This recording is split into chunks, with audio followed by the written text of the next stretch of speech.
Thank you, Acting President. Today I rise to speak on my colleague on the other side, Mr Davis's motion of 105. Acting President, this motion reads: 1. The government announced in the budget that it would remove the long-standing payroll tax exemption present since the introduction of payroll tax in 1941 for 110 Victorian charitable schools with annual fees of more than $7,500, raising $421 million over the next 3 years. In the middle of the cost of living crisis, this will lead to higher fees for thousands of families at the time when they can least afford it. 3. With this new tax, the Andrews government wants to punish parents who support their child's education by reaching into their own pockets and paying for it. And 4.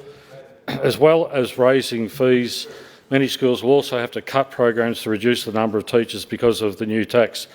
Acting President, it's important to note that Parliament has already debated the payroll tax, and in fact, this chamber did it yesterday. And I remember a very late in the evening sitting to get the day's events done. Acting President, say some of removing this exemption will unfairly affect a large proportion of our schools. The reality is starker. The removal will impact a small number of high-fee non-government schools. It ensures that the payroll tax exemptions are only provided to low-fee non-government schools. Acting President, I'm keenly listening to my community's views on this bill. The Minister for Education, with the consent of the Treasurer, will make the determination of which non-government schools will remain exempt from the payroll tax. And it will be done by considering each school's level of fees, charges and parents' contributions and any other appropriate factors. How is that fair that government schools have been so long required to pay payroll tax but non-government schools have not? These changes ensure that high-fee non-government schools contribute their fair share. And I note that the Minister for Education in the other place, Minister Hutchins, and her department are working with the peak bodies to finalise and implement these changes accordingly. Acting President, the Andrews Labor government will always use Victorian taxpayers' money responsibly, and that includes the funding allocation given to our schools. However, the Andrews Labor government prides itself on the fact that we will act when we recognise when there is a need to go back to the drawing board. Despite the way this motion is framed, the removal of the tax exemption is not yet in effect and will not be in effect for roughly a year. The bill isn't law yet, which means that we have one of the best aspects of our democracy on display right now: constructive debate, a discussion that will lead to the best possible outcomes for stakeholders.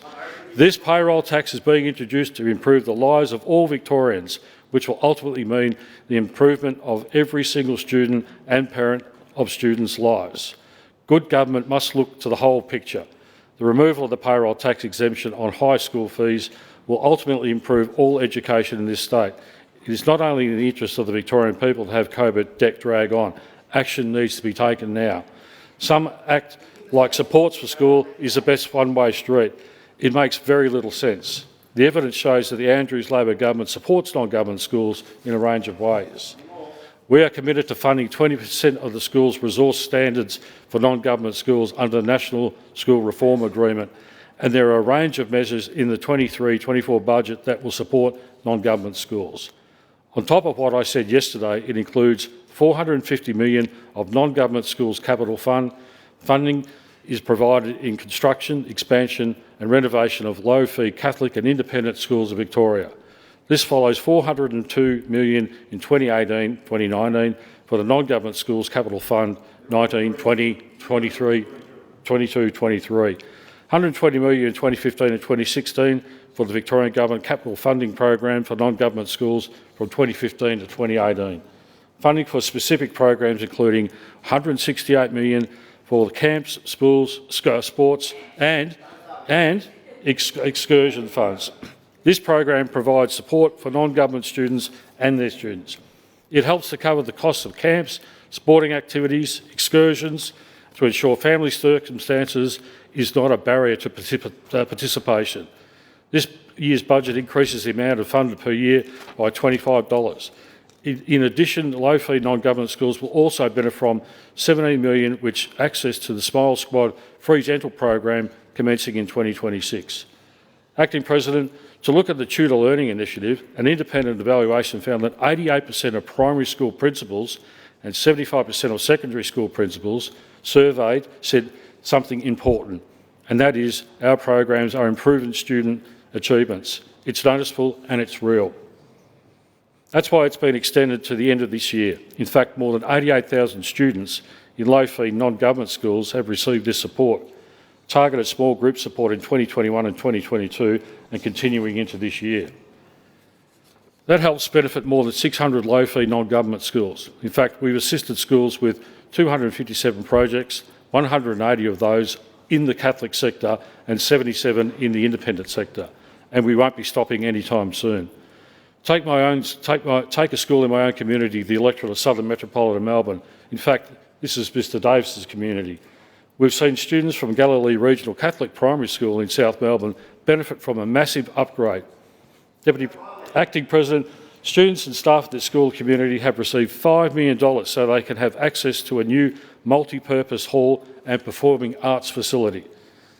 And that's on top of the refurbished general learning area, administrative facilities and outdoor spaces.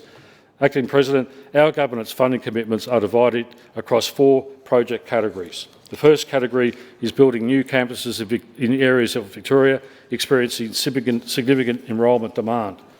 The second is expanding capacity at existing schools in areas of Victoria experiencing significant enrolment demand. The third category is upgrading facilities in existing schools according to their need, including the replacement of existing relocatable classrooms. And the fourth is a planned removal of asbestos and other cladding.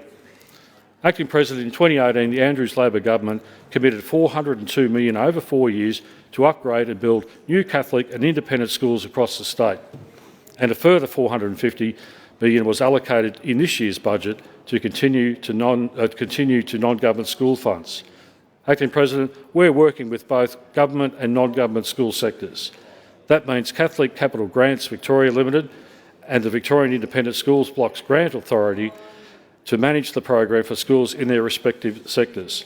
And before I finish today, I want to talk about service.